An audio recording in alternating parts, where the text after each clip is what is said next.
Hi everyone, welcome back to my channel. It is that time of year again when we reflect on everything that we did in the previous year and what kind of goals we want to make for the new year. So I'm sitting down here, I have 25 books in front of me because we're going to be talking about the 25 books I want to read in 2025, along with some bookish goals that I can't wait to share with you. So yeah, let's get right into this video.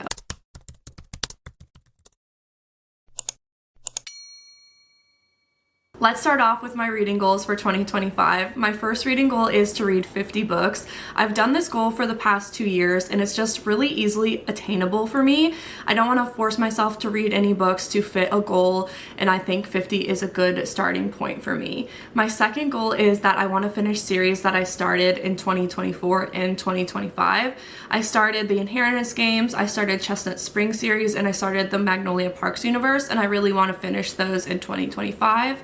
I also want to read a new author. I had this goal last year and it was really cool to reflect and see that not only did I read one new author, but I found multiple new authors that I really enjoy. So I want to do that again this year. My last goal of 2025 is to read Little Women. I have wanted to read Little Women since Greta Gerwig's masterpiece came out in 2019, and I don't know what I'm doing. I wanted to read it for so long, and this is gonna be my year. 2025 is gonna be the year I read Little Women. And if I come back in 2026 and I'm like, yeah, my goal this year is again to read Little Women, I don't know, there has to be some kind of punishment for me. But mark my words, we're gonna come back at the end of the year and I'm gonna have read Little Women. Now that I've talked about my book goals for 2025, let's talk about the 25 books I want to read this year. They're all sitting in front of me and I'm just going to pull them out and we're going to discuss them. The first one I have is The Wishing Game by Meg Schaefer. I've heard so much about this book. It's just a cozy, magical realism type of vibe, and I can't wait to get to this one. It's also an author I've never read before, so that will check off one of my other goals. Next we have Joyland by Stephen King. I've been trying to read a book by Stephen King for so long, so hopefully 2025 is my year. Next we have The Dead Romantics by Ashley Poston. The 7-Year Slip was my favorite book of 2024, and I really want to see more of what this author can do with magical realism because that is so cool to me. I've never read like a book like The 7-Year Slip, so I want to read more of this author. Next we have The Pairing by Casey McQuiston. I have loved every single book that this author has put out. This one specifically intrigues me because these two are exes and they booked a trip to go to Italy and do wine tasting, and they still have to go on this trip. So I'm intrigued to see where this story goes. Next we have Nothing Like the Movies by Lynn Painter. Better Than the Movies was the first book in this series and I absolutely adored that book, and I'm excited to see where Wes and Liz's story goes in college. Next book is a book that I've been trying to read forever, but I was so in the thick of Throne of Glass I didn't want to pick up another fantasy book, and that is Powerless by Lauren Roberts. This might be the first book I read in 2025. I am so pumped for this book. There's so much hype around this and I want to know what everyone is talking about. The next book I have is Heartstopper Volume 5, and I'm so sad to read this because I love this whole world so much. I love Nick and Charlie, but you know, reading this is still going to bring me joy even though it is the last book that is currently out in this series. After that I have a reread, and I did an Emily Henry reread last year, and I kind of want to do a reread of Emily Henry every year. So this time I've decided to go with Happy Place. When I first read this 2 years ago, it hit me in all the feels, and I want to go back to that place. I want to go back to a book that I know pulls on my heartstrings, and that's Happy Place.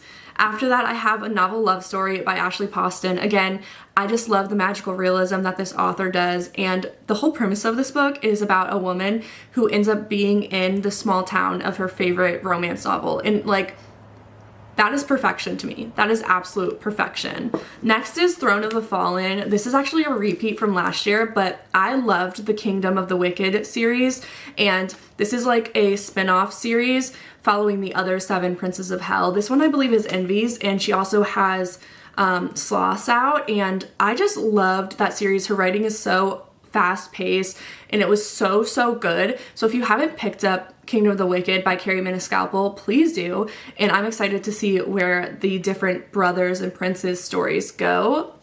Next I have another repeat, and that's Lessons in Chemistry. by Bonnie Garmis.